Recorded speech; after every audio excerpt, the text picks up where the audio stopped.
সালাম আলাইকুম। মানে বিষয়টা দেখে আমার কাছে মজা লাগছে, one kind of fun feel হয়েছে। যে ভাবা যায় ইরানকে মুখে মুখে একটা মশা মাছির সমানে কিন্তু দাম দেয় না মার্কিন প্রেসিডেন্ট ডোনাল্ড ট্রাম্প, আর সেই ইরানের ভয়ে নিজের প্রাণ বাঁচাতে যে হুলুস্থুল লঙ্কা কাণ্ড করছে ডোনাল্ড ট্রাম্প, এই দৃশ্য দেখে প্রত্যেকটা মার্কিন নাগরিকের মনে এই প্রশ্নটা তো তৈরি হচ্ছে যে আপনি তো বাইচা যাবেন, আমাদের কি হবে। কেন হঠাৎ করে এই প্রশ্ন? আপনারা জানেন যে ইরানে ইতিহাসের সবচেয়ে ভয়াবহ অভিযান চালাচ্ছে মার্কিন যুক্তরাষ্ট্র এবং ইসরায়েল। এখন এই মুহূর্তে এসে ইরানের মধ্যে যে কৌশলে অভিযান চালিয়েছিল মার্কিন প্রেসিডেন্ট ডোনাল্ড ট্রাম্প এবং ইসরায়েলের প্রধানমন্ত্রী, ইরানের সর্বোচ্চ নেতা থেকে শুরু করে সর্বশেষ আমাদের আইআরজিসি যে নৌপ্রধান আছেন, উপপ্রধান আছেন, প্রত্যেককে তারা শাহাদাত করাইছে। তো ইরান একটা ঘোষণা দিয়েছে যে ট্রাম্পকে তার ঘরে ঢুকে বা তার বাসস্থানের মধ্যেই ইনশাল্লাহ ওই পারে পাঠাই দেওয়া হবে। এখন এই বক্তব্যের পাশাপাশি আরেকটা বক্তব্য আলোচনায় আছে, পারমাণবিক অভিযানের ঘোষণা। তো সবকিছু মিলিয়ে ইরান কি বসে থাকবে? না, ইরান পাল্টা অভিযান চালাবে। আর সেই অভিযানের লক্ষ্যবস্তু হতে যাচ্ছে ডোনাল্ড ট্রাম্প। যখন ইরান থেকে এমন বক্তব্য আসলো, ট্রাম্পের প্রস্তাবিত বিলাসবহুল বলরুম নির্মাণ প্রকল্পে নতুন একটা আপনার কারেকশন আনা হয়েছে। বিষয়টি শুরুতে গোপন রাখা হলেও এখন এটা সামনে চলে আসছে, কারণ এই ভূগর্ভস্থ স্থাপনা সম্পর্কে আপনার তথ্য প্রকাশ করছে হোয়াইট হাউস।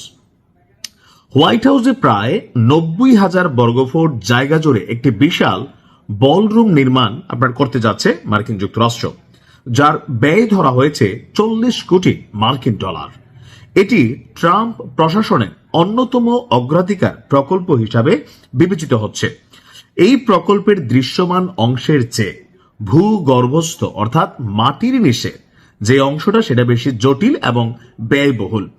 বলরুম তৈরির জন্য ইতিমধ্যে নির্মাণ কর্মীরা মাটি খুঁড়ে পুরনো প্রেসিডেন্সিয়াল ইমার্জেন্সি অপারেশন সেন্টার যেটা ছিল সেটা ভেঙে নতুন বড় এবং আধুনিক স্থাপনা নির্মাণের কাজ শুরু করা হয়েছে।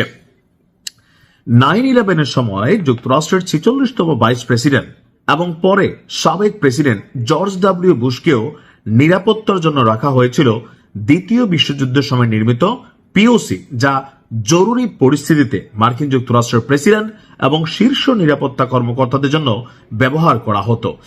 তো সম্প্রতি ট্রাম্প বলছে যে তার পরিকল্পিত 90,000 বর্গফুটের এই বলরুমটি মূলত নিচের সামরিক স্থাপনাকে সুরক্ষা দেওয়ার জন্য কাজ করবে। তার দাবি এই স্থাপনায় আপনার কোন ধরনের বাংকার ব্লাস্টার অথবা যদি কোনো পারমাণবিক হামলাও হয় তাহলে সুরক্ষিত থাকবে। এখানে থাকবে উন্নত চিকিৎসা সুবিধা, এমনকি একটা হাসপাতাল, পাশাপাশি থাকবে নিরাপদ যোগাযোগ ব্যবস্থা এবং কেমিক্যাল উইপেন বা জীবাণু অস্ত্র মোকাবিলার ব্যবস্থা। তো এই বিষয়গুলো নিয়ে হোয়াইট হাউসের যে মানে তলে তলে যে বিশাল বাংকার তৈরি করছে ডোনাল্ড ট্রাম্প, বলা হচ্ছে যে এই সামরিক বাংকার তৈরির এই মুহূর্তে প্রয়োজনীয়তা দেখা দিয়েছে ইরানের সাথে। মার্কিন যুক্তরাষ্ট্র যে যুদ্ধে জড়িয়ে পড়েছে, ইরান আসলে কতটুকু সামরিকভাবে শক্তিশালী, তাদের সাথে আসলে কি হতে যাচ্ছে, বা এই যুদ্ধ মধ্যপ্রাচ্যে ছড়িয়ে যেতে পারে, এই যুদ্ধ তৃতীয় বিশ্বযুদ্ধ ডেকে আনতে পারে। তো সবকিছু মিলিয়ে আপনার এখানে একটা নতুন বিতর্ক তৈরি হয়েছে যে ট্রাম্প আসলে ইরানের ভয়ে তার প্রাণ বাঁচানোর জন্যই তড়িঘড়ি করে হোয়াইট হাউসের নিচে এই বিশাল ব্যয়বহুল প্রকল্প হাতে নিয়েছে।